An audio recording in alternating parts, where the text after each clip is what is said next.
Saeb Erekat, thanks for joining me on UpFront. You're chief Palestinian negotiator, you're President Abbas's closest advisor. In your view, are we witnessing a third intifada? And if so, is the Palestinian Authority 100% in support of it? I'm not sure what to call it, Mahdi. I'm not sure what to call it. It's very mature, but what's going out there is very deep. I believe what's going out there is that I am 60 years old, my president is 80 years old, 60 plus. Amongst Palestinians, we constitute 4% of the population, Mahdi. And I think our generations have realized that we had brought them no peace, no statehood, no freedom, no independence. And they have seen with their own eyes the continuation of the Israeli dictation, settlement activities, collective punishments, war crimes, extrajudicial killing. And they took to the streets to face the cry of Netanyahu, the Prime Minister of Israel, saying chains, and they're responding to him by saying freedom. And we are fully supporting our people in their cry for freedom. The Israelis say you're both inciting violence and that you're not sufficiently condemning the violence. How would you describe the knife attacks and car attacks on Israelis in recent weeks? Surely they're acts of terror.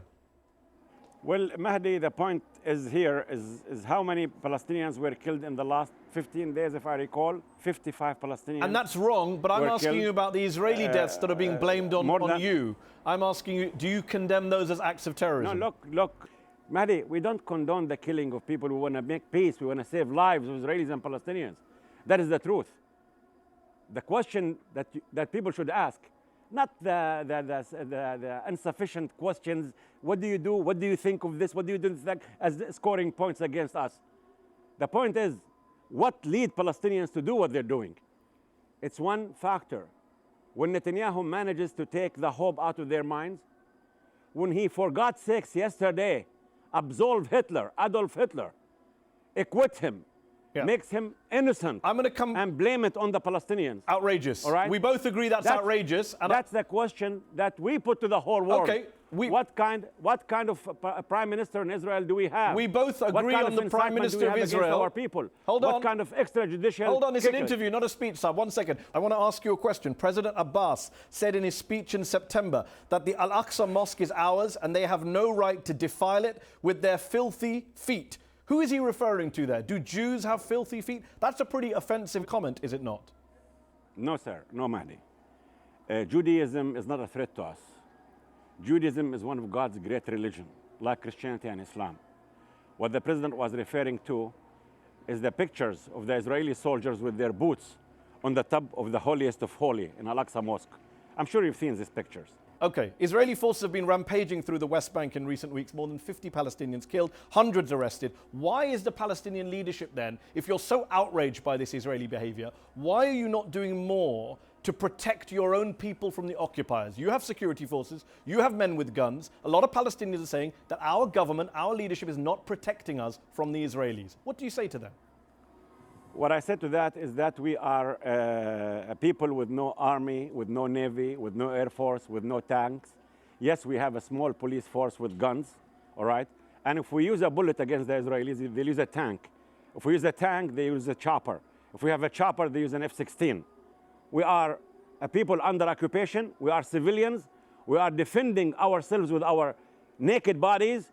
We have no tanks. And I did not find 1 million Muslim and Arab soldiers in my country here across the Jordan River wanting to help me and liberate Palestine and the Al-Aqsa Mosque. And I told them, please hold back, Mahdi, Hassan, Mahmoud, don't do that, all right? So we're defending ourselves. At the same time, when Israel says, when leaders in the States or in Germany or Europe say Israel has the right to defend themselves, Israelis are not defending themselves. Israelis are defending their occupation, their settlement activities, their incursions. And the Palestinians are asking, why are you not defending them? Holy for us. Saeb, 67% of Palestinians say the PA does not do all it can to protect Palestinians. 53% say the Palestinian Authority is a burden on the people. That's the Palestinian people saying that about you and your government. We love our people. Our people are my sons. They don't seem to love you right now. And my grandchildren, Mahdi. Okay, they have the right not to love me right now. So what do you say to them when they say, protect us from Israeli terrorism? What do you say to them? And people, no, we're telling them we're doing everything we can. We are in the International Criminal Court. We are in the Security Council. We are in the General Assembly. We are at the Geneva Convention. We have requested international protection from the Secretary General of the United Nations. And I'm telling them, I'm sorry, I don't have tanks. I'm sorry, my Muslim and Arab brothers are not with us. And what can I say?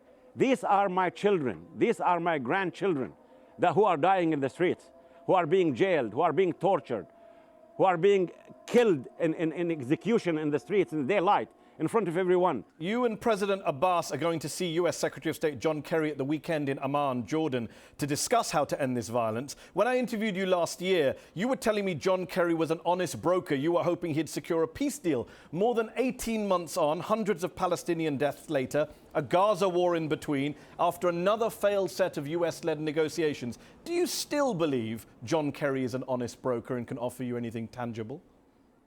I'm sorry, I refuse this insinuation by you, Mahdi, that it's John Kerry who's responsible for the killing of all these Palestinians.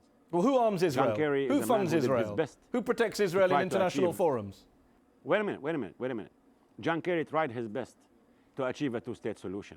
He and President Obama were foiled by Benjamin Netanyahu. He's not a partner, and he is a non-negotiator. There is a difference between someone being a tough negotiator and a non-negotiator. So you've given up on negotiations with Netanyahu? When he was given the choice between settlements and peace, yes, I think it's a waste of time, because the man wants to dictate rather than negotiate. When he was given the choice between settlements and peace, he chose settlements, not peace. And when he was given the choice between negotiations and dictations, he chose dictation. So if he rang you up and said, let's sit down and talk, you'll say, no, I don't trust you anymore. No, if it's not sit down and talk. I want to hear Secretary of State asking Netanyahu, do you recognize the state of Palestine on the 1967 lines? Do you accept the two-state solution 67 lines? Will you stop settlement activities while you negotiate? Will you release the Palestinian prisoners? Will you accept to sit and delineate the maps? If he says yes, yes, we'll do it. But if he doesn't say this, I think it's a waste of time. You said in June that the Palestinian Authority would be disbanded by the end of this year if there wasn't a two-state solution.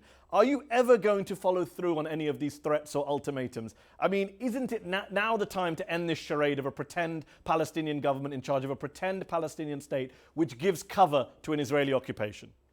I said that Netanyahu's strategy is to make us a Palestinian Authority without an authority, and he did that.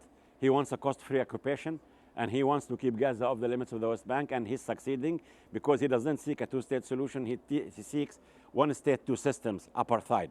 We are an authority without an authority, and yes, if that is, I said that's not sustainable, and soon enough Netanyahu will find himself the only responsible between the River Jordan and the Mediterranean. Soon enough, because he's destroying the Palestinian Authority. I think he had destroyed the Palestinian Authority. You said December. In June you said December. I think very, very soon you're going to hear some decisions. Yes, I said December, this coming December. And will you disband the PA I hope this that the December? Palestine National Council, which is the highest parliament, the PA, as was born to transfer Palestinians from occupation to independence, is being destroyed, finished by Netanyahu. Now, we're not going to be an authority by name. Yes, if Netanyahu thinks he can sustain the status quo, we're telling him you're wrong, and you're invited to assume your powers as the occupying power. Saeb Erekat, thank you so much for joining me on UpFront.